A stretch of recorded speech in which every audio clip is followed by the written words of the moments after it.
here. I've just started it up. Hard drive, first time I started out, hard drive started making some funny noises. And that's what's happened.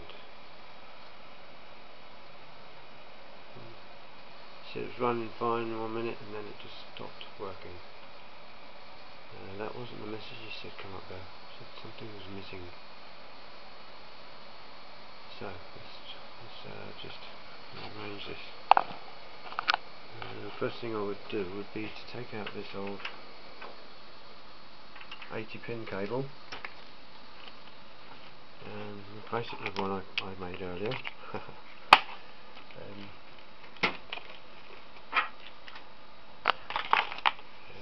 This is a second-hand cable. If you're never sure which way to put it in, because it hasn't got this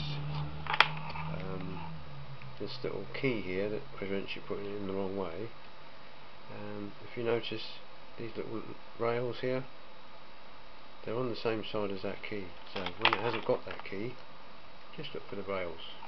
That'll tell you which way up it should go.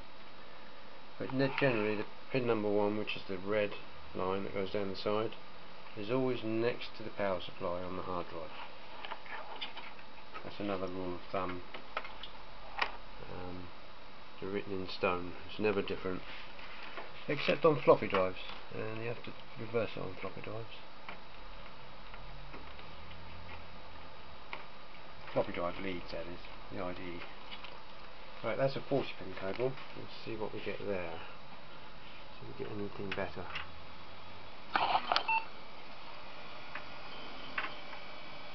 I'm not hearing anything from the hard drive. It's just complained that there was no 30 gig drive. I'm getting better. Right, I could go 1, 2, 3, 4, 5 to get to save mode, but if I go down, you see it jumps straight up. So it's just one press.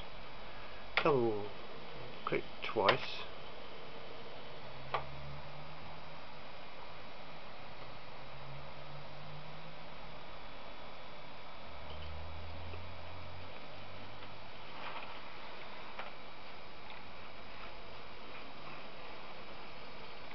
If I move this PC over, I might be able to see the screen pretty well. I think that's pretty good.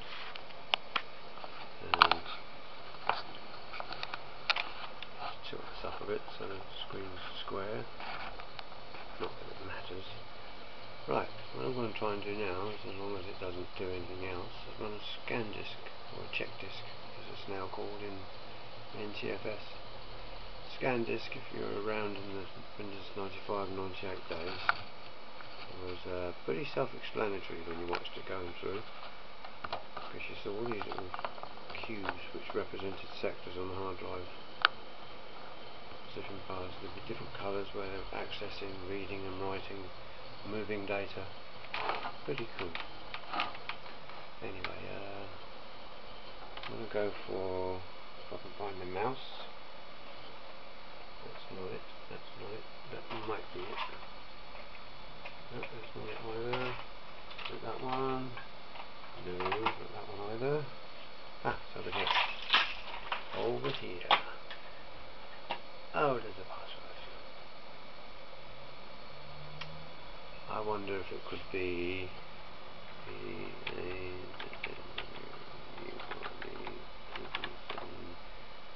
JT. Oh, what? Can't believe that. This machine's about, it's got to be 8 years old now. I've just typed a password in and it worked. Based on his initials.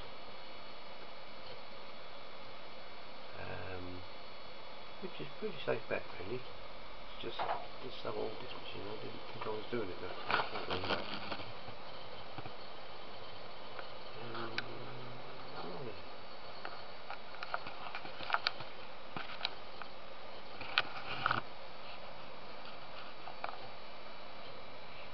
Right, I'll get a chance now to run a check disk on the drive.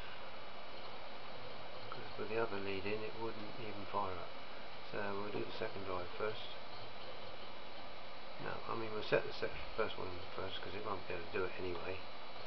Because it's using the drive and it needs Windows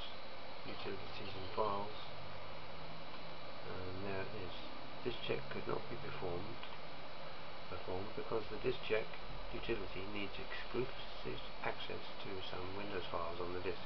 These files can only be accessed by restarting Windows.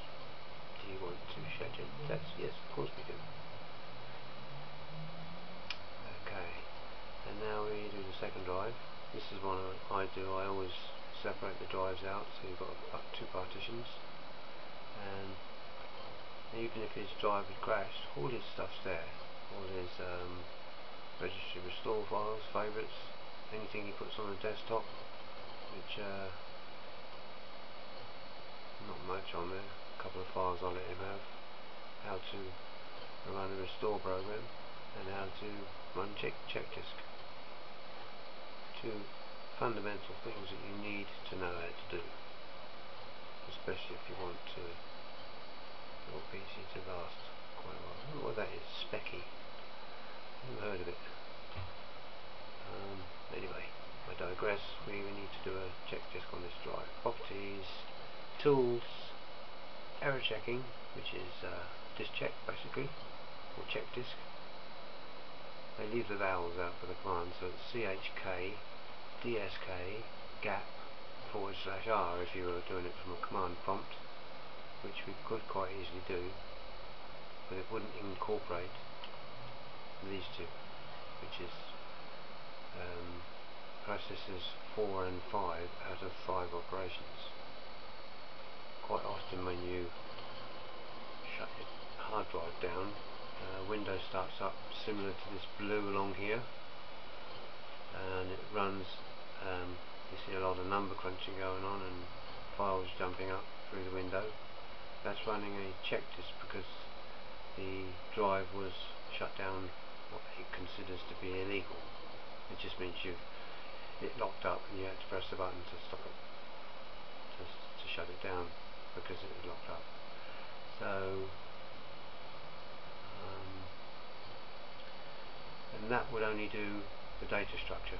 It doesn't actually check the integrity of the structure that the data sat on, which is obviously the physical hard drive itself, the platters inside the hard drive, the disks.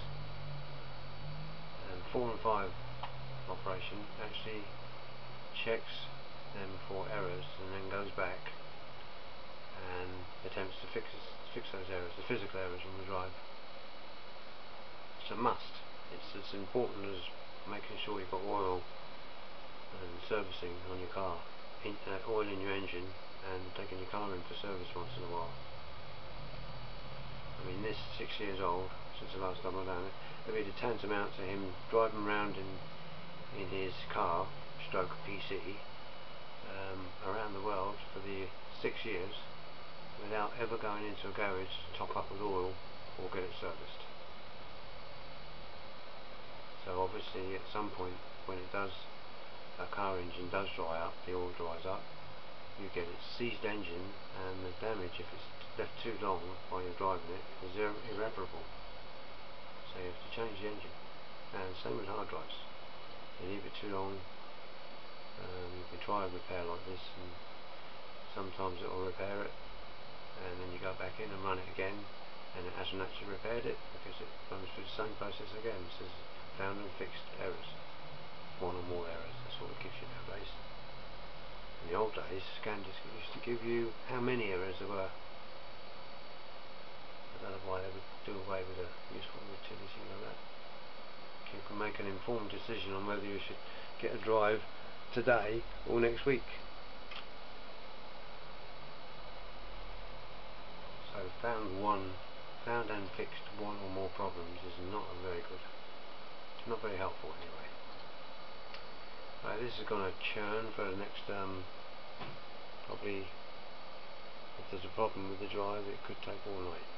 And that's when I have to ring him up and say, look, this drive is knacked, and you have to consider putting a new one in. But if it passes, and it starts up in Windows fine, then I will still tell him he needs to replace the drive, but give it back to him so he can back all his data up, and then bring it back when he's finished, and we can put a new hard drive in.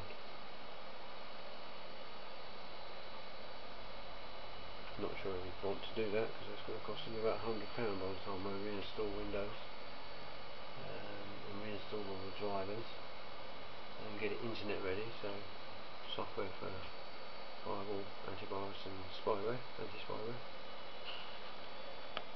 Anyway, I'll leave that here, and when it's finished we'll pop it back on and I'll let you see it, how it starts up and